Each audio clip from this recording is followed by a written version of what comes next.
ఆంధ్రప్రదేశ్లో మరో ఎన్నికలకు రంగం సిద్ధమవుతోంది. విశాఖ జిల్లాలోని స్థానిక సంస్థల ఎమ్మెల్సీ అయిన బొమ్మనబోయిన వంశీకృష్ణ శ్రీనివాస్ యాదవ్ ఇటీవల సాధారణ ఎన్నికల్లో విశాఖ దక్షిణ నియోజకవర్గం నుంచి జనసేన ఎమ్మెల్యేగా గెలిచారు. అంతకుముందు ఆయన వైసీపీ ఎమ్మెల్సీగా ఉన్నారు. పార్టీ మారిన తర్వాత ఆయన జనసేనలోకి వెళ్లి ఎమ్మెల్యే అయ్యారు. ఈ క్రమంలోనే తన ఎమ్మెల్సీ పదవికి రాజీనామా చేయడంతో అక్కడ ఉప ఎన్నిక జరుగుతోంది. ఈ ఉప ఎన్నిక కోసం జగన్ విశాఖ జిల్లాకు చెందిన నాయకులతో చర్చించి పార్టీ సీనియర్ నేత మాజీ మంత్రి బొత్స సత్యనారాయణ పేరును అధికారికంగా ప్రకటించారు.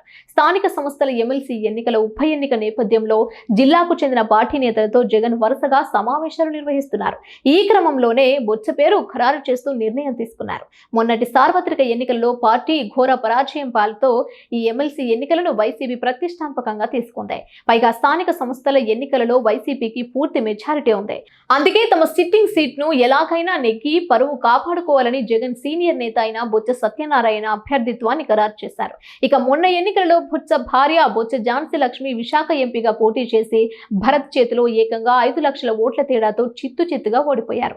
వాస్తవంగా చూస్తే బొత్స ఎత్తుగడ సూపర్ అని చెప్పాలి. బొత్స గెలిస్తే ఖచ్చితంగా జగన్ తన ఆధిపత్యం నిలుపుకున్నట్లు అవుతోంది.